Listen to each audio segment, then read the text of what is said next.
दोस्तों, वैसे तो हमारे देश भारत में अलग अलग इलाकों में बेशुमार अलग अलग देवी देवताओं और साधु संतों को पूजा जाता है। मगर इन सभी में से साईं बाबा जो नाम है सबसे चर्चाओं में रहता है। और साईं बाबा के चर्चा में रहने की वजह कोई पॉजिटिव नहीं, बल्कि ये तो सिर्फ एक विवाद की वजह से रहता है। वही विवाद कि जो साईं बाबा के धर्म से जुड़ा है। दरअसल दोस्तों, मामला ये है कि हिंदुओं का एक बड़ा ग्रुप जो साईं बाबा को मानता है, उनकी पूजा करता है, उनके मंदिर में दर्शन के लिए जाता है, उनके मंदिर में चढ़ावा चढ़ाता है। तो वहीं दूसरी तरफ हिंदुओं का ही एक ग्रुप ऐसा है जो साईं बाबा को नकारता है। ना सिर्फ नकारता है, बल्कि ये भी दावा करता है कि साईं बाबा का साधु संत भगवान होना तो दूर, बल्कि वो हिंदू ही नहीं थे, वो तो एक मुसलमान थे जिनका नाम चांद मियाँ हुआ करता था। इसीलिए जब साईं बाबा एक हिंदू थे ही नहीं, तो उनकी पूजा को भी सही ठहराया नहीं जा सकता है। यही वजह है कि अक्सर साईं बाबा के धर्म को लेकर कभी दो लोग टीवी में डिबेट में लड़ रहे होते हैं, तो कभी सड़क चौराहे पर लड़ रहे होते हैं। इवन अगर आप लोगों को याद हो तो कुछ वक्त पहले तो सोशल मीडिया पर इस तरह की वीडियो वायरल हुई थी, जिसमें ये क्लियरली देखा जा सकता था कि हिंदुओं के कुछ लोगों ने साईं बाबा के बड़े मंदिर में जाकर उनके मंदिर को ही पूरी तरह से खत्म कर दिया था, यानी मंदिर में तोड़फोड़ की थी। उस वीडियो में न सिर्फ मंदिर में तोड़फोड़ की, बल्कि ये भी कहा था कि वो हिंदू भी बेवकूफ़ है जो साईं बाबा को पूजते हैं, क्योंकि साईं बाबा तो एक मुसलमान थे। मगर दोस्तों, हमारा सवाल भी यही है कि आखिर साईं बाबा एक हिंदू थे या फिर मुसलमान थे। अगर वो एक मुसलमान थे तो आखिर हिंदू लोग उन्हें पूजते क्यों है? और आज के दौर में भारत के साथ साथ पूरी दुनिया में अलग अलग इलाकों में उनके बड़े बड़े मंदिर क्यों मौजूद है? तो दोस्तों, आज की इस वीडियो में इन्हीं सवालों के जवाब जानने वाले हैं। साथ में ये भी जानेंगे कि दुनिया के सारे मुसलमान साईं बाबा के बारे में क्या सोचते हैं। तो जेम्स नेटवर्क के नॉलेजेबल फ्रेंड्स, सबसे पहले मैं आपके सामने ये क्लियर करता चलूँ कि साईं बाबा के शुरुआती ज़िंदगी के रिलेटेड ज़्यादा कुछ ऐतिहासिक किताबों में मौजूद नहीं है, मगर जो कुछ भी एविडेंस है जो इस बात की तरफ इशारा करती है कि साईं बाबा का जन्म 1838 से लेकर 1842 के बीच हुआ था, और उनकी पैदाइश की जगह यानी उनका जन्म का स्थान निजाम दक्कन की रियासत के एक छोटे से गांव पथरी को बताया जाता है। हालांकि ये माना जाता है कि बाद में साईं बाबा 16 साल की उम्र में सिरडी नाम के महाराष्ट्र के गांव में चले गए थे, और वहां पर एक नीम का झाड़ था, वहां पर बैठा करते थे। उस इलाके से जो इंसान गुजरता था उनको हमेशा इसी पेड़ के नीचे इबादत की हालत में देखा करता था। एक लंबे वक्त तक उस पेड़ के नीचे रहने के बाद आखिरकार उन्होंने अपना ये ठिकाना छोड़ा और पास ही में मौजूद जंगल में चले गए।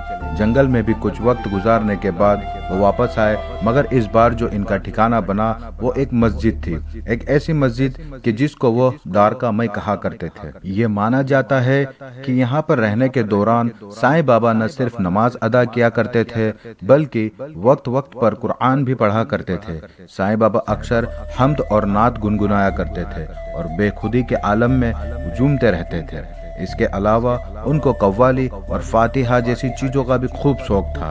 इंटरेस्टिंग बात तो यह है कि उस दौर में जो लोग साईं बाबा को माना करते थे यानी फॉलो किया करते थे, उसमें मुसलमानों से ज़्यादा गैर मुस्लिम की तादाद ज़्यादा थी, यानी हिंदू भाइयों की तादाद ज़्यादा थी। मगर जाहिर है इसके पीछे बहुत सारे लोग ये वजह बताते हैं क्योंकि सिरडी नाथ के जिस इलाके में साईं बाबा रहा करते थे वहाँ मुस्लिम बहुत कम ही हुआ करते थे। वहाँ ज़्यादातर आबादी तो हिंदुओं की ही थी। दोस्तों, साईं बाबा का एक मुहावरा था, या फिर ये कहिए कि उनकी ज़बान से बोला गया एक जुमला था, आज तक बहुत ज़्यादा मशहूर है। वो अपनी ज़िंदगी में लोगों के सामने बार बार बोला करते थे, और वह जुमला था, सबका मालिक एक। यानी आज भी जब भी साईं बाबा का जिक्र किया जाता है तो इस जुमले को साथ में ज़रूर बोला जाता है।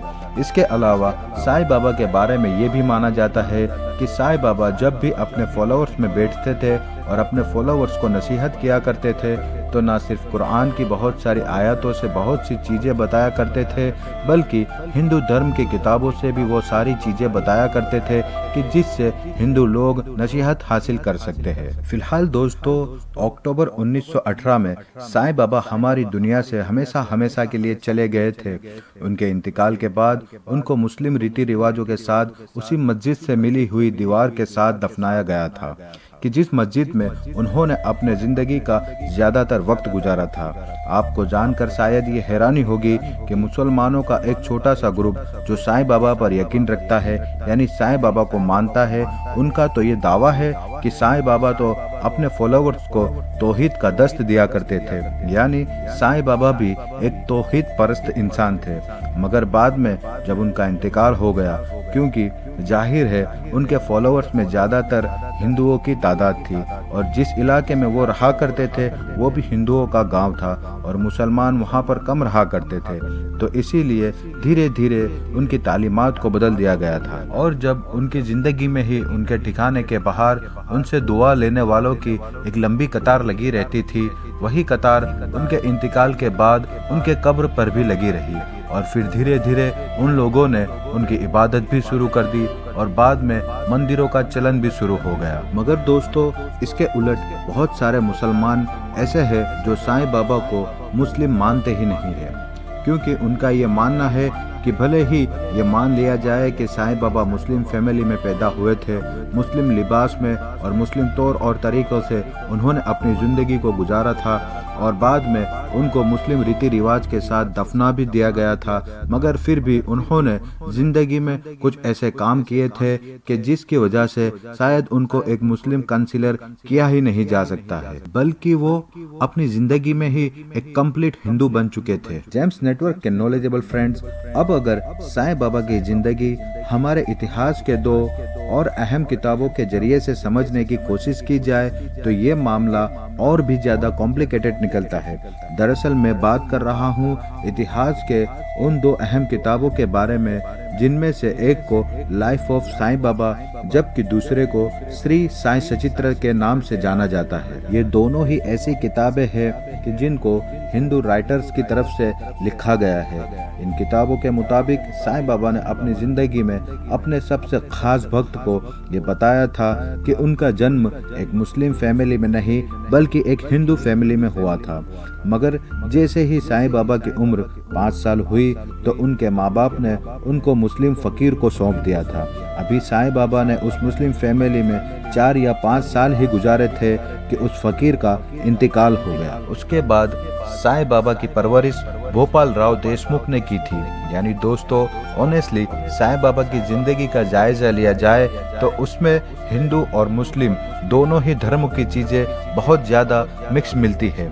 इसलिए ये पता लगाना बड़ा मुश्किल काम है कि आखिरकार साईं बाबा हिंदू थे या फिर मुसलमान थे। मगर हाँ, जो उनके फॉलोअर्स हैं, जो उनको सच्चे दिल से मानते हैं और उनकी पूजा करते हैं, वो हमेशा जब भी ये विवाद होता है तो यही कहते हैं कि उन्हें इस बात से फ़र्क नहीं पड़ता है कि वो हिंदू थे या फिर मुसलमान थे, क्योंकि उनका कहना है कि साईं बाबा का मैसेज ही यही था कि सबका मालिक एक, और इसीलिए साईं बाबा ने अपनी पूरी ज़िंदगी भी शांति का संदेश देते हुए ही गुजारी थी। फिलहाल दोस्तों, आज की वीडियो को हम